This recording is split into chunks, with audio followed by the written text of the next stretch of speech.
Welcome to the Alchemy Within, the podcast where human wisdom meets the art of growth and personal evolution. Join me, Leilah Mirza, as we explore the profound journey of transformation, diving deep into the practices, stories, and insights that ignite change and awaken your true potential. Welcome to Soul Alchemy, the podcast of changing and transforming people's lives through sharing wisdom and transformation. Today's current guest is Ilana from Money Mindset. Ilana, is that right? Mindful Money Coaching. Mindful Money Coaching. Apologies. I'm going to hand over to you the spotlight right now so you can tell our guest a little bit more about you and where you're from and what it is you do. Okay, so I'm Ilana. First of all, thank you for having me. I'm based in Zurich. I've been living in Zurich for the last 16 years, but I'm originally from South Africa, from Cape Town, like yourself. And I help women to empower them financially in their businesses or in their private lives, in their relationships. This month, as it's February, we're doing a lot of work around love languages, relationship with money, getting aligned with your partner, because as we know it, money is the top reason for divorce. So my passion is helping as many women as possible. I do work with men, but my passion is helping women to become the best version of themselves, that they can rely on themselves and not on somebody else. I always tell them a man is not your paycheck or your pension. Great. Thank you, Ilana. Thank you for sharing that with me. And can you tell the audience and tell me more about how you started this? What took you into this journey? Okay. So I needed money coaching. I kind of realized it, but fought it because I thought I didn't want to spend money on it. I didn't want to have to go and get help. I was embarrassed. But it got to a point where it was actually affecting my relationship with my husband. So I spoke to a friend and I told the friend that I've got marriage problems. And she said to me, I know you well. You don't have marriage problems. You've got money problems. You're spending too much. You're impulsive. You are shopping out of shame and guilt or whatever. I don't know what you're doing, but go and get help. And it took me a long time. It took me about 2 years to actually, after that conversation, to actually go for help. And once I went for help, things changed in my life. It started affecting my self-esteem. I felt more confident. I felt this is amazing. This really had changed my life. Started aligning closely with my husband. We were planning our pension, even this travel that we're on. We planned we were going to set money aside so we could go and travel. And it really, things just started getting better in my life. I then realized that when we were discussing the different types of emotions and the psychology around money, I was starting to see family members and friends that were going through certain things that I knew about, that they confided in me, and realized if I was a certified coach, I could actually help them. And with my business experience, that I've literally been in business from a very young age, I would be able to help them grow their businesses, help them grow their coaching practices by understanding the relationship that they have with money and how to actually live and have the freedom that they want. They all say they want freedom and money gives you freedom, but a lot of people don't have that. Because freedom is actually the what they actually really want. Money is just a tool to get there, but they kind of mix it up, don't they? They get lost between those two. That's it, exactly. Okay, so what was it about your journey that made you realize that actually this is where I really want? What was the epiphany that you had that thought, you know what, this is really how I want to have an impact on people's lives? I realized that I actually wanted to have an impact on my own family's life first. That I wanted to give my children a different outcome to what I was given. I wanted to teach, I wanted to leave a legacy for them. I wanted to teach them how to be with money, how to save, how to invest, how to understand money, how to plan ahead. how to set goals, how to manifest, how to have the clarity of what they want in their lives and not just accept what is given to them. So I realized my kids were the first ones that I wanted to change. And then I wanted to obviously become more aligned with my husband. Then I realized that I could help them, because we always say charity begins at home. So it was first creating that legacy. And I've done that. My daughter works with me. She's a coach as well. My son is, I wish I was where he is at his age, investing and saving and putting money away for his pension, because he understands money. He doesn't have debt like I had at his age. So for me, that was very, very important. It's interesting that we're both from Cape Town. And this is really interesting because I obviously have family members, not direct family, but like cousins and aunts in South Africa. And growing up in Cape Town, can you see how the demographics and our ancestors has an impact on our beliefs that we inherit to become our own in our money story? Absolutely. And you know what's interesting, Leilah? It doesn't even just come from Cape Town. I work with, I'm a global coach. I work with people all around the world. I'm based in Zurich. At the moment, I'm in Asia, and I'm working with people here as well.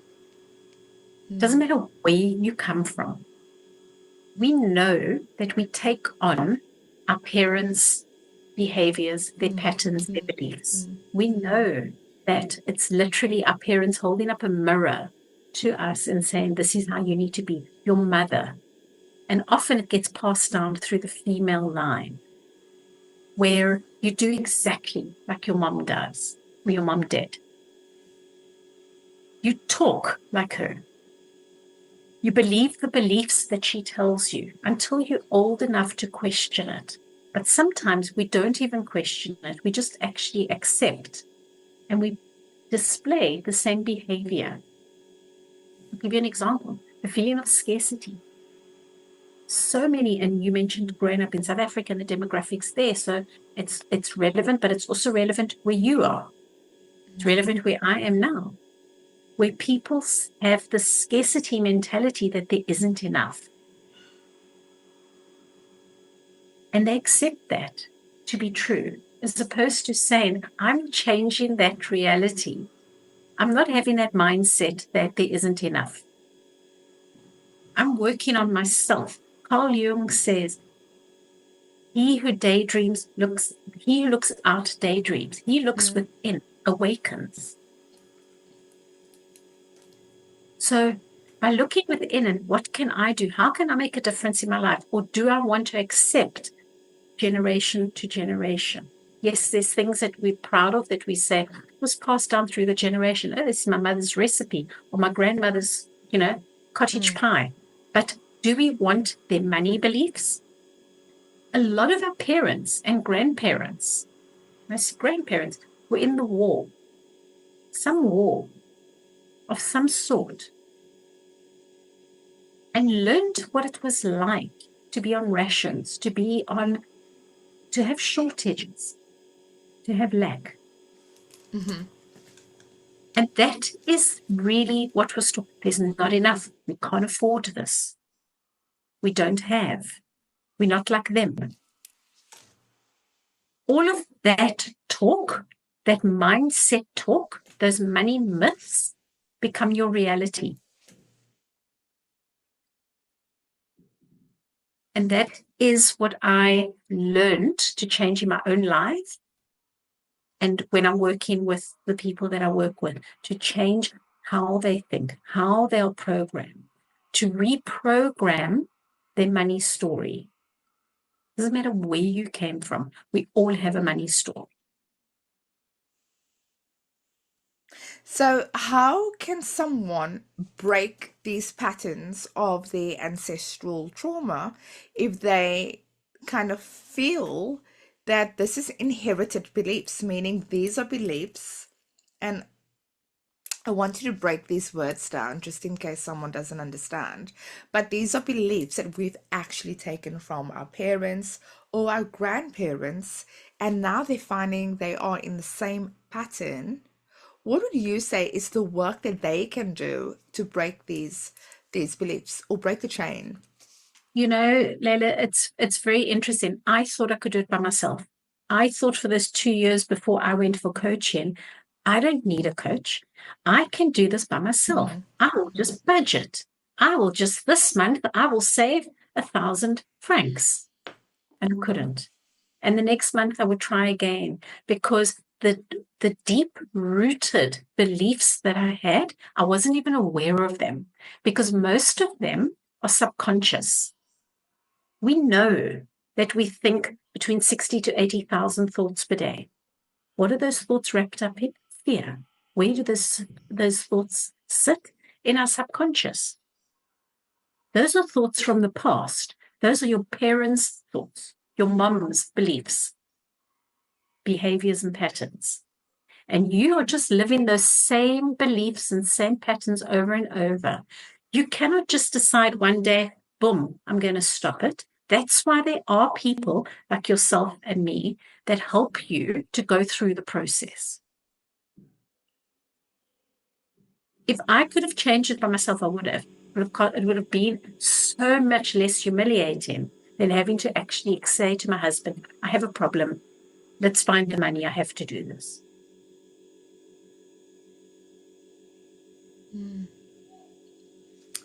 And what are the first steps that people can take, perhaps, into this program to, let's just say, there are people in some areas who are just living with limitations, perhaps they're living from paycheck to paycheck, and they are trying to break through. Because when I think about it, I can think of people in proximity who's reached out to me and said, look, I just can't afford it. I just can't afford to work with you.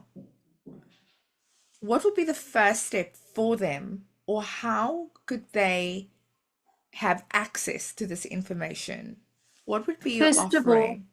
First of all, I would say that they need to try and create a budget. They need to try and actually, every time they buy something, to say, is this a need or is this a want? Okay. Another way is to try and see what money's coming in and what money's going out. And if there's more money going out, how can I bring in more money? It's simple. It's maths. It's, 1 + 1 = 2. However, at the same time, I believe that if people really want it, they will find the money. A drug addict doesn't think about, oh my gosh, I start drugs now, where am I going to get my next fix? He finds the money. He finds a way to do it. If it is important for someone to change it, because it's going to affect the rest of their lives, it's going to touch every area of their lives. If they don't feel they have enough money to get fixed or to get help, it's going to affect all areas. For instance, they might think, I'm ill, but I don't have time to take off because I'm just too exhausted. I just don't have the money. I just need to push through. What happens? They get more sick. They burn out. Okay. And then they can't work anywhere. Right. So you would suggest people to do something like a money tracker. Use a money tracker. I've got many, many tools that I give away every month for free in my newsletter on how to actually, last month was a money tracker. It could be setting goals. It could be making a budget. This month I'm talking about the 5 love languages, how they're connected with your love partner and your money. Every month I've got tools that I give away. I also work with people that, if they're in South Africa, there's a South African rate. If they're in Europe, it's different because I'm in Europe. But I also do payment plans. I also do group programs, smaller programs where people can get into. And after a couple of sessions, they start seeing the benefits and they start actually making more money in their lives. I've got a client yesterday, she told me, I kept on saying to her, I want you to keep saying this mantra to yourself, because she was saying she doesn't have enough money. She doesn't have enough money. I said to her, I want you to say this mantra. And she's actually in South Africa. I want you to say, money flows to me in expected ways and unexpected ways. And she said to me, Ilana, I can say that till I'm blue in the face, money's not going to flow to me. I said, I want you to say, money flows to me in expected and unexpected ways. So she said, okay, I'll do it. I said, and I want you to start looking for opportunities to make money right now, today. What can I do today to make money? This lady moved from St. James to, I don't know what area she's in at the moment. Her garage is full of stuff. She decided to advertise it and sold the dining room table that she wasn't using, was in the garage, for 2,500 rand. And then thought, oh, this is fantastic. Then decided, the sideboard I'm not going to use in the new place, and sold the sideboard. And she messaged me yesterday and she said to me, money flows to me in expected and unexpected ways. I've got all the stuff in my garage. I've just moved. I'm not using it. I don't want it for the new house. And she said it was a mindset. So you also encourage people to take action along with doing the internal work. Is that right? 100%. 100%. Daily action, weekly action, working through workbook. Yeah, action's so important, even in the work that I do, because I always say to my clients, I'm solution-based therapy, right? So I will keep the door open, but you're going to have to walk through the door, because if people are just seeing the stuff there and they're not embodying what that feels like, that's not really going to help shift them. Totally. And it's exactly the same with, we get a thought in our mind. That thought then creates an emotion. That emotion then creates an action or a behavior. So if we keep telling ourselves, I'm not good enough, I'm poor, I'm stupid, I'm poor, I'm stupid, that thought will then drive that emotion, which will make you feel really, really low. And what will you do? You won't get off the couch because you feel, I'm stupid, I'm lazy, I'm poor. But if you tell yourself, I'm a money magician, I can make money, you start looking for ideas. You start realizing, my gosh, this is something I can actually create and it can make money for me. This can be a side hustle. This can be a passive income. I always say to people, I'll teach you to make money in your sleep. You've just got to want to do it. The same what you're talking about. I leave the door open. They just need to walk through. So how would you present this to someone who you're working with, someone who had so much trauma around their finances? They're doing the money tracker, but they have this victim archetype. So victim, it's like, this is happening to me. Basically, it's not happening for me. Or they use people on the outside or the external factors to blame or to shift where they can't take responsibility on. How would you turn that dynamic around or work with someone who just feels like, this is just the way my life is, I can't see beyond that? Exactly. So one of the tools I use is I have a money quiz. And one of the archetypes is the victim. And when I explain to them, when they have a victim score of 10 and over, and I explain to them what the victim is, I ask them, do you want to change this? And the answer is always yes. Because the victim is stuck in the past. The victim is so drawn to the old drama that it's easier to accept the old drama than to actually realize that there's an alternative and that there can be something more amazing. The victim is so used to blaming everybody else for their problems. It's my ex-boss's fault. He fired me. It's my ex-husband's fault. It's my mother's fault. This one's fault. It's always somebody else's fault. But it's when you take responsibility and say, today I fix this, you start making the change. Great. So what other archetypes are there, Ilana? Yeah, so there's 8 different archetypes. And quite a few of them are self-sabotaging archetypes. For instance, the innocent. The innocent I always think about, and I'll go through them very, very quickly. The innocent I always think about And I've got a beautiful slide deck on it. So if ever you wanted me to do a presentation, I could do it. The innocent is someone who, it always reminds me of South Africa, the head in the sand like the ostrich. Okay. Don't want to know about their finances, relies on somebody else to sort them out, is very, very trusting. But I always say when your head is in the sand, the rest of your body is exposed. Because yourself, you self-sabotaging. You've got the childlike, that inner child that hasn't been healed is basically like you're manifesting your life. You be the immature child.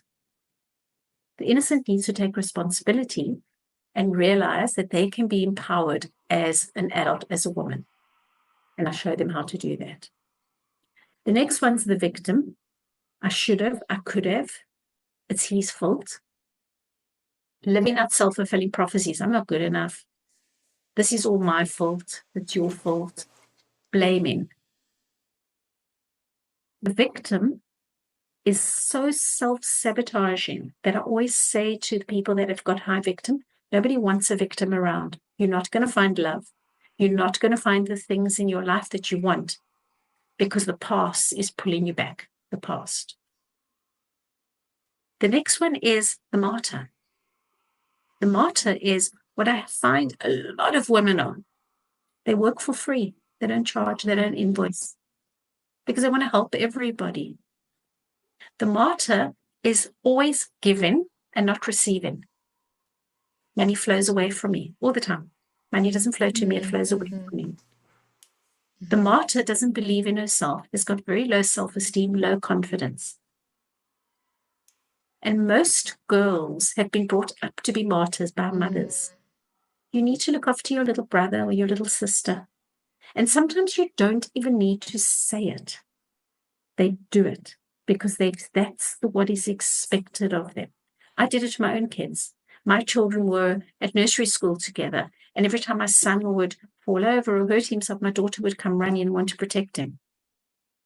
And the one day I said to the teacher, when this happens, please make sure that that the teacher helps him.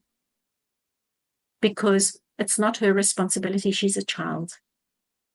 Girls are taught to be givers, not receivers. And I'll give you a nice example quickly on this. Women got money in the bank. What do they do with their money? They buy for others. They buy food. They buy gifts. They buy stuff for the children. Men, what do men do with their money? Men buy for themselves. They buy the car. They buy the boat. They buy the holidays. They buy the investments, the cryptos, whatever. So women buy for others. Men buy for themselves. A lot of men, unless the man has got his own trauma, which often happens as well. I'm not just saying it's a purely woman thing, but most women have got high martyr. And it comes through in their business. It comes through in their coaching practices, whatever they're doing. Okay. The next one is the hero. The hero is the one that's got the high business skills but often doesn't trust anybody, is a perfectionist, needs to do things by herself. This is often where I see burnout. I see imposter complexes in a lot of them, but this is often where she's kind of just driven and been pushed and trying to be perfect for somebody else. Another self-sabotage. The next one's the hero. Sorry, not the hero. I've just said the hero. The ruler. The ruler is somebody who is trying to control something that she couldn't control in the past. She couldn't control as a child. And I see this with food. I see this with addictions. The attachments that they have in life because of their parents, because of their mom, causes them to hold on to certain addictions. So if there's an avoidance, a mother that was avoidant. There was a mother that was absent, abandonment. They attach themselves to addictions. Alcohol, for guys that are gamblers, guys that have been bankrupt, guys that use women as pawns, financial abuse.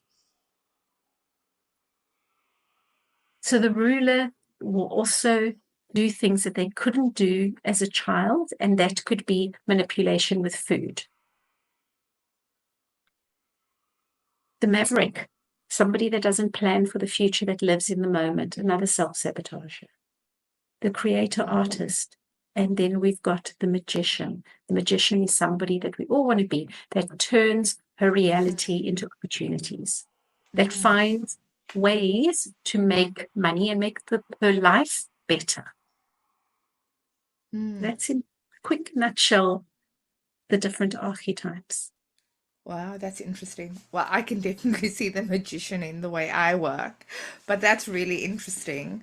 I'm just thinking of people that I know and how this might fit them. So I'm trying to envision what this may look like for other people.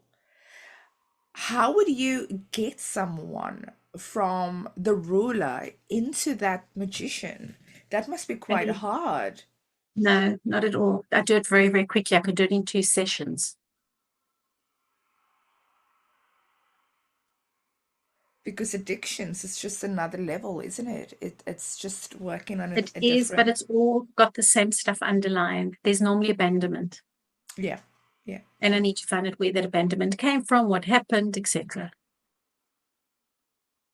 And the releasing, the processing that they go through, and to start seeing, opportunities, and that money flows and not leaving money on the table, and that it's all connected to building their self-worth and their self-confidence. Yeah. And in front of those words is the word self. So they're the only ones that can fix it, and it's by going in, by becoming aware. If there was one thing that you could do, if you had a magic wand to help people through this work, through what you do, in forms of a pearl of wisdom that you could give someone, what would you say? Don't hold back and think it's somebody else's responsibility. Get it sorted. I wish I'd learned this in my 20s, honestly. I've got young girls that do it now, and girls that has told me they're traveling the world, they're living off their investments, and they're like 28. I met a girl yesterday. The sooner you start, you set your life. And a lot of the time, and it's very interesting, because people come to me that have got money issues. Some don't even realize they've got money issues. Some are just trying to build a business. Some have got plenty money, but don't feel they've got enough, or they feel they don't deserve it. I had a lady the other day that got her bonus in December, big bonus. And she said to me, I feel guilty. I feel bad. I feel dirty. I said, why? She said, because if I've got that bonus, the other people in the company don't have the same. But I got it because I'm high up. I'm an executive.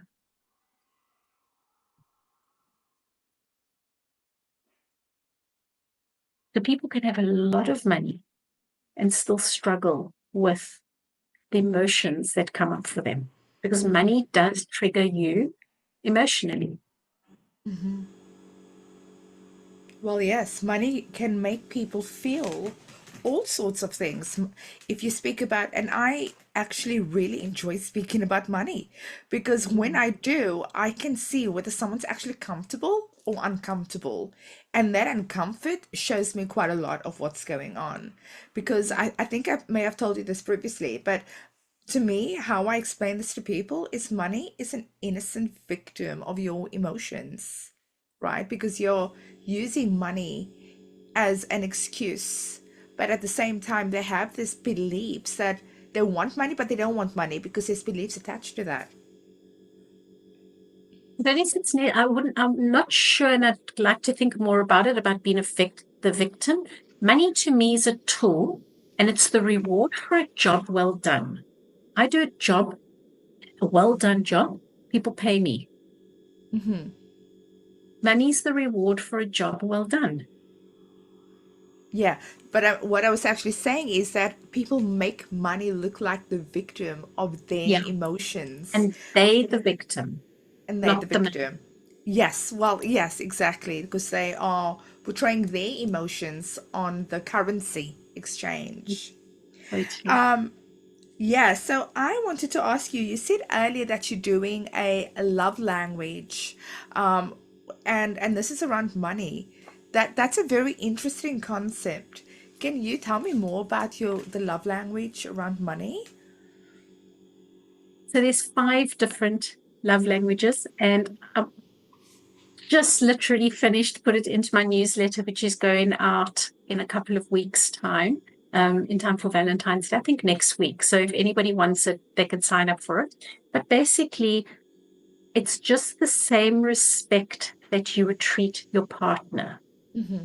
You need to treat money with the same essence.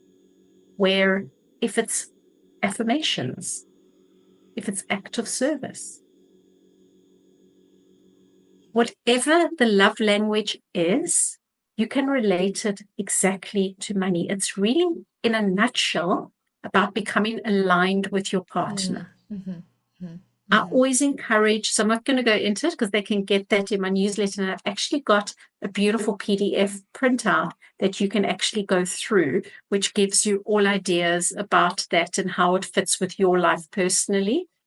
But I often think of when I talk to couples, because I do work with couples that have got issues, because often the woman has got an assumption and the guy's got an assumption, and they never talk about it before they get married. They often talk about where they're going to live, what's the dog's name, the children's name, but they don't actually talk about money. And one of the things that I encourage them to do is to have money dates. Have even those conversations with your parents. Find out if something happens to your parents, what happens to them, where the stuff is, where the important stuff is. It's one of the things we do in module 1, where I get everybody to write down questions that they need to go and ask certain people in their family. It's super, super important. And it's something that we don't want to talk about. So many women, I've had women that have been on my program, that one lady went and asked her husband about, do we have life insurance? Do we have this? And he actually said, no, we don't, because I couldn't afford life insurance. And she realized that if something happened to him, her and her girls would actually be, as we used to say in South African, Stoch Street. And she started working harder in a business. She came to me for coaching and is making an amazing amount of money in a business as a fashion stylist. Mm-hmm. That's amazing. That's amazing. Wow, that's very interesting how you connected the love language. So I really like that. I just wanted to ask you, I know we are coming to a close in our sessions shortly, but I wanted to ask you, what advice would you give your younger self? Don't wait, start early. I waited far too late for this because my daughter had already seen me and my bad patterns and beliefs and behaviors that she had to go for coaching herself. I should have done this years ago. And if I could encourage anyone, do the work on yourself. Go for help. That's why there are coaches. Don't wait. Don't think you can fix it by yourself. It's a solution to problems that you might not even realize that you have now or that you'll have in the future. We know that if we're sick, we go to the doctor, we go to the pharmacy. Coaches are there to help you. They're not just there because they can't get a job doing something else. They're passionate about what they do. I'm passionate about helping people understand their money so that they can make more money. A lot of women that I work with will think, I don't have enough money for pension. I don't have enough. And when we start actually doing the work, they find that they have enough.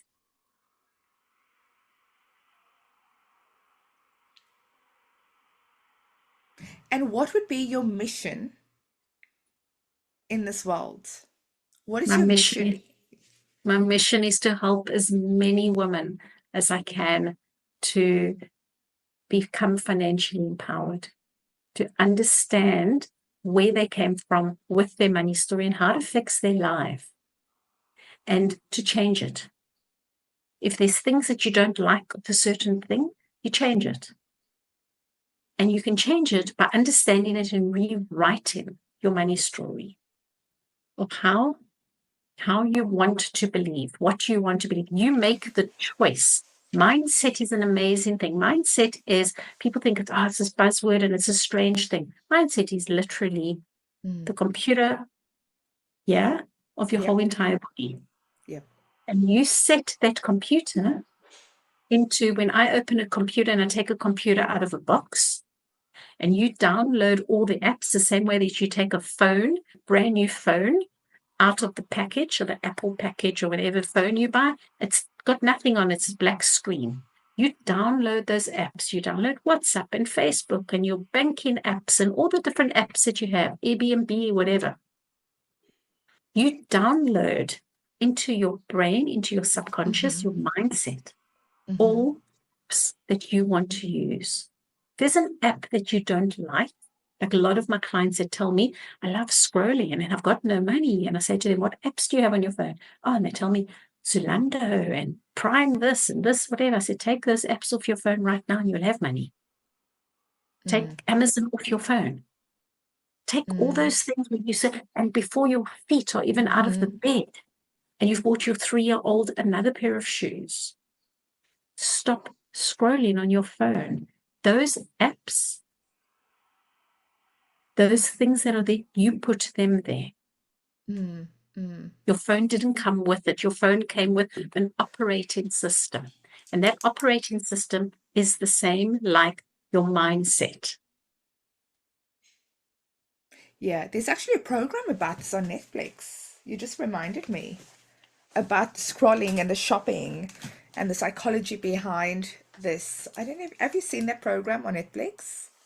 That's the work that I do. One of my clients said to me after they saw it, was a couple of years ago, she said there were 4 coaches and they dealt with 4 different people. She says, you do what all 4 of them does.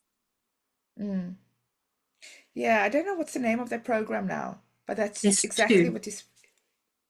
what you're speaking of. Yeah. Well, thank you so much, Ilana. Our time is now coming to completion almost, so I want to thank you for sharing space with me. But before we close the show, can you please tell the audience where to find you and share your handles with them? Okay. So first of all, mindfulmoneycoaching.online. There's a quiz on there. Take the quiz, sign up for the newsletter. If you want the love languages, next month there's something else. There's about how AI, there's blogs, there's all sorts of things that are in the newsletter. I only do it once a month. I don't spam you. I try and make sure that you get inspiration, money hacks, advice, and tips, as well as a story that can inspire you on somebody else's money. And actually this month there's somebody from Cape Town whose money story is in there, who's a real estate agent. And so every month there's something in there. And mindfulmoneycoaching.online has got a quiz. Take the quiz, it's free. It will show you exactly what's going on in your money. Then you book a free interpretation call with me if it's something you're wanting to change or understand what's going on in the money situation. And there's ways of working with me. As I said, I do group programs, which are cheaper than VIP programs. I do for South African clients. My daughter and I work together. She coaches. She's busy coaching 2 people that I referred her to. So we work together. She's based in South Africa. I'm in Asia at the moment, going back to Switzerland in May. But I'm still coaching. It's just different time zone. And I'd love to help more and more women to become better with their finances, that finances don't scare you. I love that. And I love how your daughter's working with you and collaborating with you. That's like a powerhouse. My legacy that I've always wanted to, for years, I've thought I'd love to do it with her. And she's amazing. She's intuitive. She brings out amazing completely different tone to me. And yeah, it's just very, very interesting to watch her. That's amazing. Well, thank you so much, Ilana. Thank you so much for sharing your time, your gift, your wisdom, and may you continue to enlighten the world one step at a time. Thank you so much. An absolute pleasure, and thank you for having me, and to the listeners for listening. Thanks, Ilana. Bye. Bye.